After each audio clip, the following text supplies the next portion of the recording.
जी नाज़रीन, रूबरू का और एक शुमारा लेकर मैं हूं आपका मेज़बान फैज़ान कुरैशी। नाज़रीन, आज के शुमारे में हमारे साथ बात करने के लिए मौजूद है additional district development commissioner Kupwara Nazir Ahmad Loon साहब। नज़ीर अहमद लून साहब ADC कुपवारा के भी फ़राइज़ अंजाम दे रहे हैं। जी नज़ीर साहब, रूबरू इस प्रोग्राम में आपका खैर मकदम है। आपका बहुत बहुत शुक्रिया। जी नज़ीर साहब, सबसे पहले मैं आपसे जानना चाहूँगा कि आप लोला बंगस दरंगियारी डेवलपमेंट अथॉरिटी के CO भी हैं। मैं आपसे ये जानना चाहूँगा कि यहाँ पर बहुत सारे सयाहती मकामात हैं, लेकिन इंतज़ामिया की अदम तवज्जुही की वजह से वो सयाहती मुकाम जो है वो सनसा नज़र आ रहे हैं। क्यों उन मकामात पर तवज्जो नहीं दी जा रही है? नहीं, मैं आपको बता दूं, पहले जहाँ तक लोला बंगस दरंगियारी डेवलपमेंट अथॉरिटी का सवाल है, ये 2012 से काम कर रही है। जी। तो हमने बहुत सारे एसेट्स बने हैं जहाँ पे जो मेजर टूरिस्ट डेस्टिनेशन जो है वहाँ पे या उनके बेस कैंप्स पे कुछ एसेट्स बने हुए हैं जी। ताकि वो जो टूरिस्ट वहाँ आए जी। तो वो अच्छी तरह से रहें। जी। तो हमारे इस वक्त हमारे पूरे इसमें अथॉरिटी में 35 हमारे रूम्स हैं, डबल बेडरूम्स, 12 लोकेशंस पे हमारे वो हैं। लास्ट ईयर से जहाँ से ये पैंडेमिक हो गया तो उससे नेचुरली जो टूरिस्ट फ्लो है बहुत कम हो गया। जी।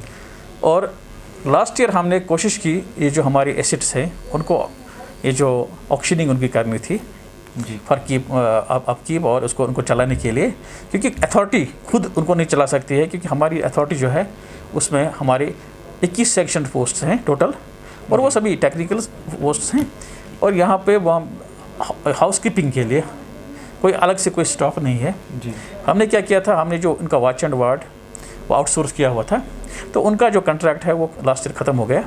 हमने कोशिश की उनको आउटसोर्स करने की। लास्ट ईयर हमने 3 बार इनके टेंडर्स निकाले, उनको आउटसोर्स करने की कोशिश की ताकि उनका अपकीप भी हो जाए और उनका ऑप्टिमम यूज़ हो जाए और साथ साथ एक रेवेन्यू भी जनरेट हो। लेकिन बदकिस्मती से चूँकि कोविड था तो लोगों ने वहाँ पे उसमें पार्टिसिपेट नहीं किया। जी। तो इस साल हम immediately may be within 10-15 days हम फिर कोशिश करेंगे, क्योंकि कोविड की जो कंडीशंस है वो इम्प्रूव हो गए हैं। हम कोशिश करेंगे एक बार फिर और इनको टेंडर आउट करने के लिए ताकि ये जो अपकीप है हो जाए। और जहाँ तक और वॉच एंड वार्ड जो होगा वो उन्हीं जो ये जो से जो ऑक्शनर होंगे उन्हीं की रिस्पॉन्सिबिलिटी रहेगी। जी। तो चूँकि वॉच एंड वार्ड न होने की सूरत में कहीं कहीं पे हमें लग रहा है मतलब उसमें कहीं डैमेज थोड़ी सी हुई है, लेकिन इसके साथ साथ जो उनका जो आपकी हम करते हैं उनका वो सही बात हमारी ध्यान में भी आ गए हैं। जी। जी। लेकिन हमारे जो इवन ऑफिस के स्टाफ मेंबर्स हैं वो फ्रीक्वेंटली वहाँ विजिट करते हैं, जैसे हमारे JEs हैं वगैरह। Even you will not believe कि हमारे जो ऑफिस के स्टाफ हैं, क्लर्क्स वगैरह, हम उनको भी भेज के कोशिश करते हैं कि ये जो नुकसान है उनका ना हो। तो उसके अलावा हमने गवर्नमेंट के साथ टेकअप भी किया है कि हमें इजाज़त दी जाए कुछ 8-10 लोग रखने के लिए एक टेम्परेरी बेसिस पे, जब तक हमारी ऑक्शनिंग प्रोसेस जो ख़त्म हो रही है। जी। तो हमें उम्मीद है कि गवर्नमेंट उस प्रपोजल को एक्सेप्ट करेगा और ये जो फर्दर लॉस है वो हम होने नहीं देंगे। जी बिल्कुल। जो लोला में आपने कई जगहों पर टूरिस्ट हट्स बनाए हैं करोड़ों की लागत से, लेकिन अदम तवज्जुही की वजह से वो जो है उन पर उनको बहुत ज़्यादा नुकसान पहुँचा है। क्या आपको लगे कब तक ये मसला हल हो जाएगा? देखिए, बेसिकली अदम तवज्जुही इसको नहीं कह सकते हैं क्योंकि हमारे पास कोई ऐसा वॉच एंड वार्ड का कोई प्रोविजन है नहीं आज के दिन में। जी। ये जब हम ऑक्शन करेंगे इसका तो नेचुरली ये जो वॉच एंड वार्ड वगैरह इनका है, ये पूरा जो है ये जो हमारे जो ऑक्शनर होंगे जो ऑक्शन लेंगे इसको, तो ये जो आउटसोर्स जब होगा तो उन्हीं का ये काम होगा। हमारे पास ऐसा कोई स्टाफ नहीं है जो इनका हम जैसे चौकीदार टाइप का कुछ ऐसा उनको रखेंगे वहाँ पे, और वो आउटसोर्सिंग पे ही चल रहा था पहले से ही। जी। तो अब जो चूँकि पिछले अगस्त 2020 से कोई इंतज़ाम नहीं है, लेकिन फ्रीक्वेंटली अब क्या करते हैं हम फ्रीक्वेंटली जो हमारे ऑफिशियल्स हैं बाकी टोटल 7 ही लोग इस वक्त अगर आप देखेंगे अथॉरिटी में काम कर रहे हैं अगेंस्ट पोस्ट ऑफ 21 पोस्ट्स। ये मैटर भी हमने टेकअप किया है गवर्नमेंट के साथ कि उन पोस्ट को फिलअप किया जाए। इसके साथ साथ कुछ जो टेम्परेरी बेसिस पे कुछ वॉच एंड वार्ड रखने के लिए तब तक हमें इजाज़त दी जाए जब तक ये जो ऑक्शनिंग का प्रोसेस है ये कंप्लीट होगा। और हम एक्सपेक्ट कर रहे हैं, अब कोविड के कंडीशन थोड़ा इम्प्रूव हो रहे हैं तो मुझे उम्मीद है कि अब लोग उसमें पार्टिसिपेट करेंगे, कुछ आएंगे, सामने आएंगे। तो इन को चलाने, हमारे एसेट्स जो है इनको चलाने के लिए एक तो हमारी मदद करेंगे, इसके साथ साथ थोड़ा रेवेन्यू भी जनरेट होगा और जो यहाँ पे टूरिस्ट आएंगे उनको भी फैसिलिटीज़ बेटर मिलेंगी। जी नज़ीर साहब, वादी बंगस जो है वो अपनी कुदरती खूबसूरती से माला माल है और हर किसी ने उसकी खूबसूरती को तस्लीम किया है, लेकिन वहाँ पर अभी भी रोड कनेक्टिविटी नहीं है, जिसकी वजह से लोगों को वहाँ जाने में दुश्वारियों का सामना करना पड़ रहा है। जो काम वहाँ पे चल रहा है वो बहुत सुस्त रफ्तारी से चल रहा है। बेहिस्ते CEO LBDDA, आपके पास क्या प्लान है? बिल्कुल, उसमें दो साइड से आपको पता होगा, दो साइड से, हालांकि उसकी 3 रोड्स हैं लेकिन 2 साइड से काम चल रहा है और उम्मीद है कि ये जो इसका टारगेटेड टाइम है वो मार्च 2022 है, तो दोनों तरफ से इसकी कनेक्टिविटी 100% कनेक्टिविटी बढ़ जाएगी। लेकिन मैं अगर कहूँगा, मेरे पर्सनल ये है, अपना मतलब व्यू पॉइंट है कि जब थोड़ा सा अगर रह जाता ना, उससे बेटर रिजल्ट्स आते हैं, क्योंकि मतलब थोड़ा सा नेचुरल ट्रैकिंग का रूट है इस वक्त वहाँ पे। अब नज़दीक बहुत पहुँचा है वो, तो अगर देखेंगे कि जो टूरिस्ट आएगा, एडवेंचर टूरिस्ट, तो थोड़ा सा अगर वो चलेगा भी तो that would have been better, और शायद एक इलीगल कंस्ट्रक्शंस वगैरह उनको रोकने में भी मदद होगी, क्योंकि जब कहाँ पे आप देखेंगे कि वो वर्जिन एक एरिया है, जब ज़्यादा फ्लो बढ़ जाता है और आपकी जो ट्रांसपोर्टेशन बराबर वहाँ तक हो गई है, तो खर्चा ये भी रहता है कि कभी कभी हो सकता है वहाँ पे कुछ इलीगल कंस्ट्रक्शन हो जाए, कुछ हो जाए, तो इस वक्त वो बचा हुआ है। लेकिन even then we are on the job, तो ये बीकन अथॉरिटीज़ कर रही हैं, तो ये टारगेट मार्च 2022 तक ये दोनों साइड से, नवगम साइड से भी और इस साइड से भी फुली कनेक्ट होगा। जी नज़ीर साहब ने भी कहा कि पैदल चलने में ज़्यादा ही मज़ा है, लेकिन वहाँ पर जो लोग हैं वो दूर दूर से आते हैं, लेकिन उनकी ये शिकायत रहती है कि वहाँ पर उन्हें रात को ठहरने की इजाज़त नहीं दी जा रही है। तो इस मसले को सुलझाने के लिए क्या आपके पास कोई प्रोग्राम है और क्यों उनको ठहरने की इजाज़त नहीं दी जा रही? नहीं, बिल्कुल सही है। वहाँ पे जो आप देखेंगे वहाँ कोई फैसिलिटी इस वक्त अवेलेबल नहीं है वहाँ पे ठहरने के लिए। इसकी 2 रीज़न्स हैं। एक रीज़न ये है कि ये जो आप देखेंगे ये एक्सक्लूसिव फॉरेस्ट एरिया है जी, और ये फॉरेस्ट एरिया मतलब फॉरेस्ट लैंड है इनका। अभी तक ये फॉरेस्ट लैंड, चूँकि forest land transfer civil authority को यूजुअली नहीं होता है, इसमें एक बहुत हाई पावर कमेटी होती है, वो अलाउ करती है इसको, और वो भी बिल्कुल एज़ पर द रिक्वायरमेंट। तो वो 100% फॉरेस्ट एरिया है, उसमें से कोई लैंड अभी ट्रांसफ़र नहीं हुआ है अथॉरिटी को, इसीलिए अथॉरिटी वहाँ पे कोई परमानेंट स्ट्रक्चर खड़ा नहीं कर सकते आज के दिन में। तो लेकिन दूसरा हमने उसमें रखा है ये कि टेंटेज अकोमोडेशन हम एस्टेब्लिश करने जा रहे हैं जी। इसके लिए भी हम कोशिश करेंगे कि वहाँ पे अगर कुछ लड़के आएंगे हम उसको जल्दी कोई फ़ैसला ले लेंगे। हमारे पास कुछ है अच्छे वाले टेंट्स भी हमारे पास हैं कुछ, तो हम उनको सॉर्ट ऑफ किराए पे दे सकते हैं, वो लगा के वहाँ पे और वो रह सकते हैं वहाँ पे। तो ये टेंटेज अकोमोडेशन का हमारे पास एक प्रपोज़ल है, तो इस साल इंशाल्लाह तो इसको हम इसी साल शुरू करने जा रहे हैं ताकि ये फैसिलिटी वहाँ पे रहे। लेकिन जहाँ तक बंगस से नीचे अगर आप देखेंगे 3-4 किलोमीटर के रेडियस में आप देखेंगे वहाँ पे दरंगियारी में भी फैसिलिटीज़ अवेलेबल हैं, आपकी रिशवारी में भी फैसिलिटीज़ अवेलेबल है, वहाँ R&B का गेस्ट हाउस भी अवेलेबल है। हाँ, ये सही बात है कि जहाँ तक बंगस प्रॉपर का सवाल है जी बिल्कुल, तो वहाँ पे अभी इंफ्रास्ट्रक्चर ये नहीं हुआ है और ज़्यादा होना भी नहीं चाहिए। अगर आप देखेंगे इसको आप कंक्रीट जंगल में बता दें फिर तो मतलब ही नहीं रहता कोई उस बंगस का। लेकिन टेम्पररी वहाँ पे रहने की जो हम कोशिश कर रहे हैं डेफिनेटली कि टेम्पररी होना चाहिए, कुछ अरेंजमेंट ऐसा होना चाहिए। हम ये भी कोशिश करेंगे कि अगर कोई बाहर का वहाँ पे आके कहीं श्रीनगर से कहीं से भी जाके वो कोई एजेंसी हम कोशिश करेंगे कि वहाँ पे अगर वो टेम्पररी टेंट्स वगैरह लगाएं तो जिन लोगों को अगर जब ये बढ़ जाएंगे नेचुरली इसकी जो टूरिस्ट फ्लो जब बढ़ेगा तो वो आराम से वहाँ पे कर सकते हैं। जी नज़ीर साहब, ज़िला कुपवारा में बहुत सारे ऐसे प्रोजेक्ट्स हैं जिन पे करोड़ों रुपया खर्च किया गया है, लेकिन वो पेंडिंग है, उन पर काम अधूरा छोड़ा गया है। इसकी क्या वजह है? नहीं, कहीं कहीं होगी, मतलब ये हम नहीं कहेंगे कि मतलब कहीं नहीं है। बेसिकली अगर कोई प्रोजेक्ट रहता है उसमें यूजुअली जो होता है फंडिंग का इशू रहता है। हम देखेंगे अगर आप ओवरऑल देखेंगे आप में हमारे कुछ प्रोजेक्ट्स हैं, एक तो हमारे कुछ प्रोजेक्ट्स PHE सेक्टर में आप देखेंगे हंदवाड़ा साइड में काफ़ी प्रोजेक्ट्स हैं जो भी हैं, तो उनमें कुछ इश्यूज़ हैं, कुछ टेक्निकल इश्यूज़ उनमें हैं। लेकिन अब चूँकि जल जीवन मिशन में इस साल पैसा बहुत आ रहा है तो तकरीबन बजट का हमारे देखेंगे पूरा 50% उसी में जा रहा है हमारे डिस्ट्रिक्ट प्लान का। तो मार्च तक ये उनको उसमें आप देखेंगे मैक्सिमम चंक जो होगा वो कवर होगा। उसमें इस साल बजट में अच्छा पैसा रखा गया है जल जीवन मिशन में, तो हर घर नल जिसको हम कहते हैं, तो वो प्रोजेक्ट्स अभी बन रहे हैं उसमें। तो उनकी टेंडरिंग भी हो गई है, तो इंशाल्लाह वो टेक अप करेंगे, क्योंकि वो उनमें से बहुत सारे ऐसे हैं जो इनकम्प्लीट रहे हैं कुछ प्रॉब्लम्स की वजह से। इसके अलावा देखेंगे प्रोजेक्ट्स जो हमारे यहाँ पे रोड प्रोजेक्ट्स कुछ रह गए हैं, उनका एक इशू ये है कि जो CRF में कुछ रोड्स थे, तो CRF एक मेन स्कीम थी सेंट्रल गवर्नमेंट की, जहाँ पे अच्छे अच्छे रोड बनते थे, लेकिन उस स्कीम में कुछ पिछले तकरीबन 2 साल से अब पैसा नहीं आ रहा है। तो अब उन रोड्स को कहा गया है कि उनको नॉर्मल प्लान से या किसी स्पेशल स्कीम में या किसी अदर स्कीम में डाल के कुछ, तो हमने डिस्ट्रिक्ट सेक्टर में भी डाल के उनको पूरा करना होगा। तो इसके अलावा अगर देखिए कि कुछ कहीं कहीं कुछ ब्रिजेस वगैरह रह गए हैं, वो भी अब लैंग्वेजिंग प्रोजेक्ट में हमने वो उनको रखा हुआ है। तो इंशाल्लाह उसमें से बहुत सारे अप्रूव भी हो गए हैं, कुछ पे काम भी चल रहा है।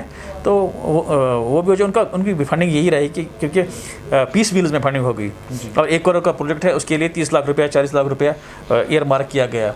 काम वहाँ पे 17 लाख का हुआ है, 30 लाख पे खर्चा हो ही गया, 30 लाख की अभी लायबिलिटी रह गई है। तो नेचुरली वो प्रॉब्लम आ रही है। लेकिन अब चूँकि लास्ट ईयर गवर्नमेंट ने वो लैंग्वेजिंग प्रोजेक्ट का कंसेप्ट दिया, उसमें एक्चुअली वो लोन है इंफ्रास्ट्रक्चर डेवलपमेंट कॉर्पोरेशन का, तो उसमें बहुत सारे चालू हो गए और कंप्लीट भी हो गए। तो उसका भेज भी रखा है, कुछ प्रोजेक्ट उसमें है। तो मुझे पूरा श्योर है कि इस साल वो प्रोजेक्ट्स भी टेकअप करेंगे, और जो ये काफ़ी देर से कुछ 5-5 4 साल से प्रोजेक्ट पड़े हुए हैं, वो इंशाल्लाह कंप्लीट हो जाएंगे। जी, कुपवारा टाउन का जो सबसे अहम मसला है वो डंपिंग साइट का है। डंपिंग साइट न होने की वजह से जो भी यहाँ से कूड़ा करकट निकलता है उसको दरियाओं में फेंका जाता है। तो इस मसले को सुलझाने के लिए आपके पास क्या प्रोग्राम है या आप क्या कर रहे हैं? देखिए, इसमें एक्चुअली ये जो म्यूनिसिपल कमेटी ने ये जो 3 म्यूनिसिपल कमेटी हमारे कुपवारा डिस्ट्रिक्ट में है, एक हमारा ये कुपवाड़ा, हंदवाड़ा और लंगेट का है, उनका एक जॉइंट एक ट्रीटमेंट प्लांट बनना है, वो जो सॉलिड वेस्ट का प्रोजेक्ट बनाया गया। तो उसके लिए लैंड आइडेंटिफाई हुई है पहले से ही। वो डंपिंग साइट उसको नहीं कह सकते हैं आप, वो एक्चुअली एक साइंटिफिक लाइन्स पे एक जो सॉलिड वेस्ट मैनेजमेंट का प्रोजेक्ट है जी। तो वो प्रोजेक्ट कोई 17 करोड़ के करीब बनाया था इन्होंने, ये जो हमारे हाउसिंग अर्बन डेवलपमेंट डिपार्टमेंट के पास है वो। तो हमने रिसेंटली उनको भी फिर रिमाइंडर दिया कि इसमें आती है ये प्रॉब्लम है। तो उसके पर काम शुरू नहीं हुआ, उसके लैंड के पेपर्स भी गए हैं, लेकिन ट्रांसफ़र अभी लैंड नहीं हुआ है, लेकिन प्रोजेक्ट के लिए अभी फंडिंग अवेलेबल नहीं है। ये प्रोजेक्ट गया गवर्नमेंट के कंसिडरेशन में है, तो मुझे उम्मीद है इस साल में उसमें कोई फैसला हो जाएगा, और वो साइंटिफिक लाइन्स पे होगा। ये नहीं कि यहाँ से उठा के कहीं फेंक देंगे वो, तो बिल्कुल सॉलिड सेग्रीगेशन होगा, फिर उसको डिस्पोजल जो होगा साइंटिफिक लाइन्स पे होगा। तो हम वही चाहते हैं, इस तरह से नहीं कि क्या लग रहा है कब तक ये मसला हल होने को? इस साल उसमें डिसीजन होगा, मतलब इस फाइनेंशियल ईयर में काम उसमें शुरू होगा जी। तो बाकी जो है ना वो लोकली फिर आप वो एक्चुअली ये सही बात है कि मतलब उनका डंपिंग का साइड कहीं पे लोग ऑब्जेक्ट करते हैं। इसमें प्रॉब्लम ये भी है कि लोग ये जो कूड़ा करकट खुद डालते हैं और फिर शायद उस अपने एरिया में उसको रखने नहीं देते हैं, ये इशू बन जाता है। मतलब आप देखेंगे कुपवारा टाउन के लोग कुपवारा में काम करने नहीं देंगे, वो कहेंगे नहीं जी हम किसी और एरिया में ले जाएंगे। तो उसमें क्या होता है, वो जब दूसरा एरिया वो कहता है नहीं जी आप कुपवारा का थोड़ी हमारे पास लाओगे। यहाँ पे भी तकरीबन 10 कनाल का हमने उनको एक लैंड पैच दिया था, वो म्यूनसिपलिटी को दिया हो गया था, उसमें कुछ उनको प्रॉब्लम आ गई, तो वहाँ पे वो डंपिंग है, वो उनका अपना लैंड है, स्टेट लैंड है, हमने ट्रांसफ़र उनको कर दिया था। क्योंकि टाउन में जो भी लैंड सरकारी लैंड जो भी रहता है जी। अब गवर्नमेंट ने रिसेंटली लास्ट ईयर में कोई एक आर्डर निकाला है, वो उन्हीं के उसमें जो लैंड रेवेन्यू के पास रहता था एक्चुअली, जो टाउन में एक्सेस लैंड होगा, जहाँ स्टेट लैंड होगा, काशरे कुछ भी हो लैंड होगा, that every land has been transferred to the concern municipality. तो वो उसका लैंड यूज़ भी वही करेंगे कि वो कैसे करेंगे, कहाँ पे रखेंगे, उनके पास जो ऑप्शंस हैं। तो उसमें अब रेवेन्यू डिपार्टमेंट का, एडमिनिस्ट्रेशन का डायरेक्टली वो कंट्रोल नहीं है। तो नेचुरली उनके पास लैंड भी है, उसके पेपर्स भी हैं, कहीं भी अगर उनको लगेगा कि साइंटिफिक तरीके से, हमारा एम सिर्फ ये है कि डिस्पोजल जब वो करेंगे साइंटिफिक बेस पे करें, ये नहीं उधर से फेंक के न करेंगे। तो ये हमारे दायरे में है, और कंटिन्यूसली म्यूनिसिपल अथॉरिटीज़ जो हैं उनको कहा जाता है कि उसको जहाँ भी करें आप डंप करें, बट साइंटिफिक लाइन्स पे करें, ताकि वाटर बॉडीज़ वो इफेक्ट ना हो, नाले इफेक्ट ना हो, लोगों की सेहत से खिलवाड़ न किया जाए, बाकी एनिमल लाइफ, बाकी लाइफ ये इफेक्ट नहीं होना चाहिए जी। गाँव में जो भी मनरेगा के काम हो रहे हैं वो उस तरह नहीं हो रहे हैं जिस तरह होने चाहिए, क्योंकि जो लोकल लेबरर्स से ज़्यादा जो अहमियत है वो मशीन्स और ट्रांसपोर्ट को दी जा रही है, और जो 60-40 का रेशियो है वो भी अप्लाई नहीं हो रहा है। तो इस हवाले से आप क्या कहेंगे? नहीं, 60 देखिए, आप 60-40 का रेशियो अब मैंडेटरी है जी। आप देखेंगे हमारे, अगर हम देखेंगे, क्योंकि उसमें पिछले कुछ सालों में खासकर 17-18 अगर देखेंगे 17-18 में क्या हुआ है, उस वक्त जो मटेरियल कंपोनेंट है बहुत ज़्यादा हो गया है जी। तो उसमें क्या हुआ है, तो हमारा अगर हम देखेंगे इसका ये जो कुपवारा डिस्ट्रिक्ट का भी इसमें भी अराउंड कोई 45 करोड़ के करीब है वो जो मटेरियल लाइबिलिटी उस साल की है अभी भी बैक है। अगर हम पूरी स्टेट में देखेंगे तो ये लाइबिलिटी कोई 400 करोड़ के करीब है जी। तो ये एक्सेस मटेरियल कंपोनेंट है जो पिछले सालों में अप टू 17-18 हुआ है। तो मेजर चंक उसका 17-18 में है। उसके बाद 17-18 के बाद डिपार्टमेंट ने स्ट्रिक्टली इन्फोर्स किया ये कि 60-40 को वायलेट नहीं किया जाएगा। तो आज के दिन में ये वायलेशन नहीं होती। अगर आप देखेंगे लास्ट ईयर का अगर हम देखेंगे ये it has remained below 40% material है, क्योंकि अब 60-40 को जो वायलेट करेगा नेचुरली ही हैज टू पे फ्रॉम द पॉकेट। तो सवाल ही पैदा नहीं होता आज के दिन में कोई 40 को करेगा। ये मसला होता है क्योंकि उसमें अब मतलब इसका जहाँ तक इसका मकसद ही इस मरने का मकसद ही फिर फोत हो जाता है। बिल्कुल बिल्कुल अपना नहीं होगा। जब हम मटेरियल इस्तेमाल करेंगे, मशीनरी इस्तेमाल करेंगे, देखिए मशीनरी का कास्ट अगर आप देखें कहीं कहीं एक्सेप्शनल केसेस में आप मशीनरी इस्तेमाल कर सकते हैं। कहीं पे कोई बोल्ड है बहुत सा बड़ा सा उसको आपको हटाना है, कहीं पे बहुत ज़्यादा कटिंग है वो ह्यूमनली पॉसिबल नहीं है तो वहाँ इस्तेमाल कर सकते हैं। लेकिन जो खर्चा उस पर आता है वो आपके 40% मटेरियल में डायरेक्ट होता है। आप लेबर को डिस्प्लेस नहीं कर सकते हैं। वो that will become a pot. आप हाँ वो पॉट बनेगा मटेरियल कंपोनेंट का, वो उसी 40% में आप कर सकते हो, उससे ज़्यादा नहीं कर सकते हो। तो उसमें फिर आपको मटेरियल अगर 10% वो जाएगा, आपको 30% ही मटेरियल फिर करना पड़ेगा। 30 + 10 40%, उससे अलावा नहीं कर सकते। So machinery can not substitute the human जो लेबर है आपका मैनुअल लेबर, तो वो होना नहीं चाहिए। हाँ अगर कहीं पे स्पेसिफिक आपके पास है कोई शिकायत तो नेचुरली उस पर देखा जाएगा। यूजुअली हम देखेंगे यूजुअली ऐसा मतलब नहीं आ रहा है कि मटेरियल कहीं ज़्यादा हो गया या कहीं ज़्यादा मशीनरी इस्तेमाल हुई, तो वो एक्चुअली प्रोजेक्ट रिपोर्ट में ही रखते हैं। अगर उनको लगता है कहीं पे तो वो उनको रखना पड़ेगा विद जस्टिफिकेशन कि हम मशीनरी क्यों इस्तेमाल करेंगे वहाँ पे, इसमें रीज़न क्या है, तो तभी वो अलाउ किया जाता है। और विद इन दैट 40% में वो हो सकता है, उससे अलावा कुछ भी नहीं। जी, कुछ लोग ये कह रहे हैं कि ज़िला कुपवारा में मिनरल रेट जो है वो बहुत ज़्यादा है, खासकर जो नालाबाज और जो क्रशर डस्ट है उसकी रेट ज़्यादा है बाकी डिस्ट्रिक्ट के मुकाबले में। इस हवाले से क्या कहेंगे? नहीं उसकी नोटिफाइड रेट्स हैं पूरे, मतलब वो कमेटी बैठती है इसकी, तो कमेटी ने बाज़ाब्ता इसकी रेट्स नोटिफाई किए हैं। वो हमने पेपर्स में भी दिलाए हैं, पेपर्स में भी अवेलेबल हैं। वो उसकी नोटिफिकेशन निकली है। उसमें एक district level task force committee होती है जिसके चेयरमैन DC साहब होते हैं, उसमें SP साहब, जब irrigation flood control, mining officer सब ये, और उसके उनका जॉइंट डायरेक्टर भी होता है माइनिंग का।